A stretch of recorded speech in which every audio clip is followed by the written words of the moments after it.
So here I am at the Battle of Prague. I'm attempting to kind of follow there's a fairly extended example of play.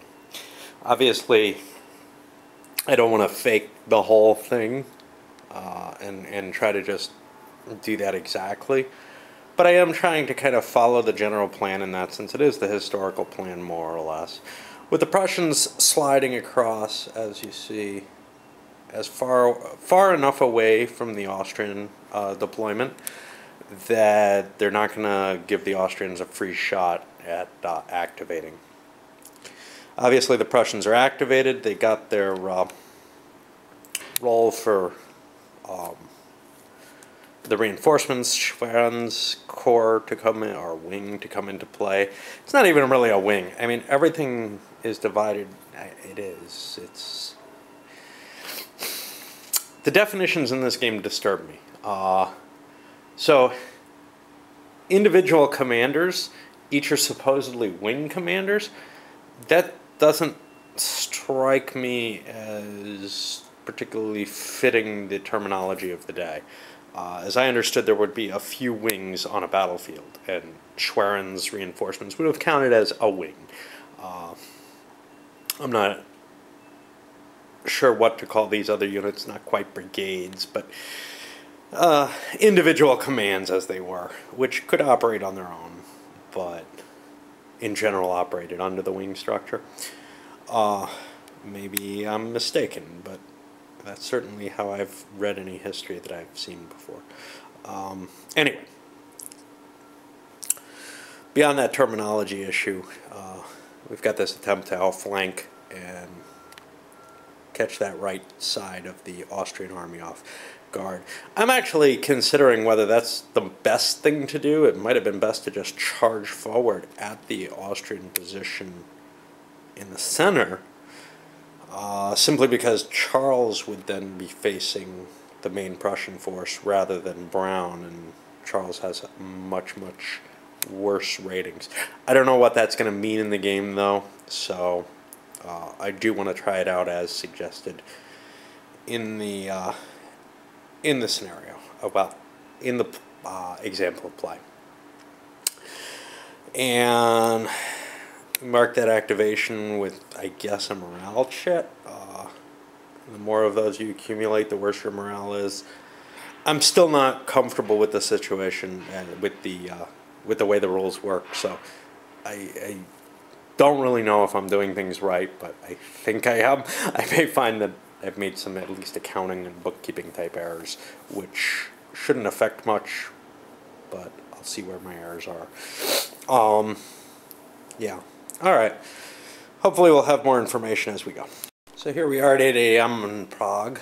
Let me give you the screenshot. The Prussians are continuing their outflanking. As you see, the cav has jumped well ahead of the infantry, which is because the infantry ended up ineffective, as did some of Penavir's cav wing. Since I'm playing with the optional rules, sort of an on-the-fly decision, which I had been debating all along, I made a roll, and a couple of the infantry wings ended up getting only 2 spaces of movement.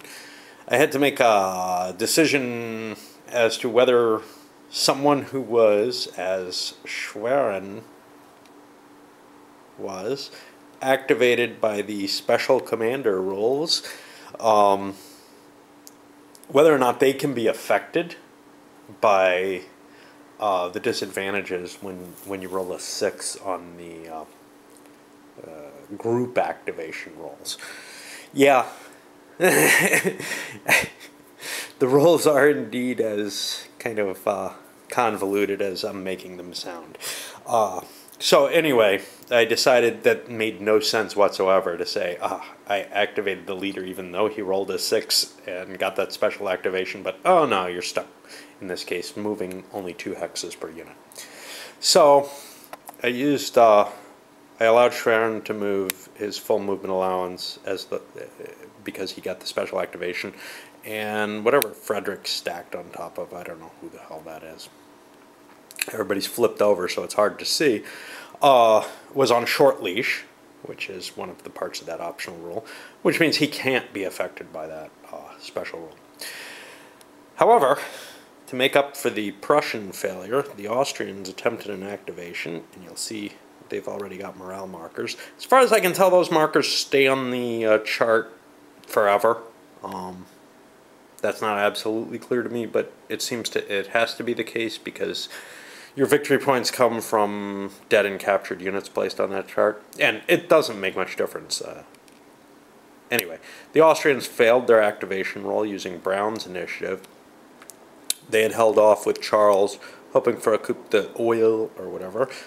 Olé, I don't know. I don't remember what it is. So the Prussians won their little gamble by staying further away for longer, which is something that was not done over in the extended play guide, which is in the scenario book. We'll keep going. Here we are at Prague, beginning of the 10 a.m. turn. What do we see? Well, the Austrians finally activated, and only their cav was active.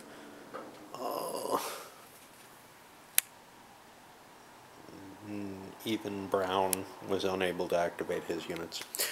The Prussians have moved forward and actually dropped into deployment in a couple of cases. The Austrians were considering an attack over here. Would have been 3-2, -1 for the terrain. That didn't look very promising, so they're throwing themselves into defense. The Prussian infantry is up just north of the main lines. The lines have shifted a little bit to help cover the terrain as best as I can. I'm coming to the conclusion that the game is indeed as simple as the box more or less reflected, which is to say that we're talking about something that's very similar to the old SPI quads of the period. Yeah, there's some command rules and a lot of Chrome having to do with army activations, demoralization, etc.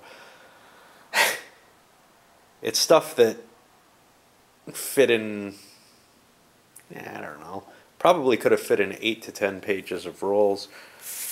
This rule book is 24 pages. And then there's some really deep scenario. I mean, the scenario rule book is another 24 pages. Granted, a lot of that is the extended play example.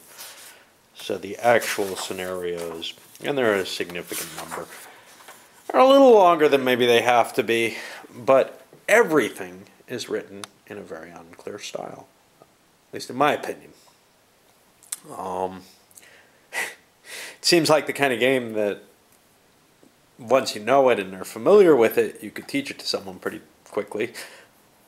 But getting to the point where you understand what those rules said, like I said, it took me a couple of days to understand those rules, and on first reading, it didn't get me anywhere.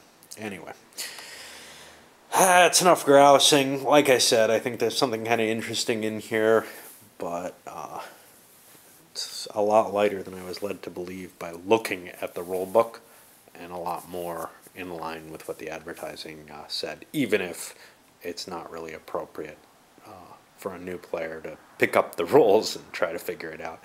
Or, to tell you the truth, even someone experienced. I mean, these rules took a significant amount of effort to get a feel for, and putting the pieces out and playing with them and following the order of play and everything.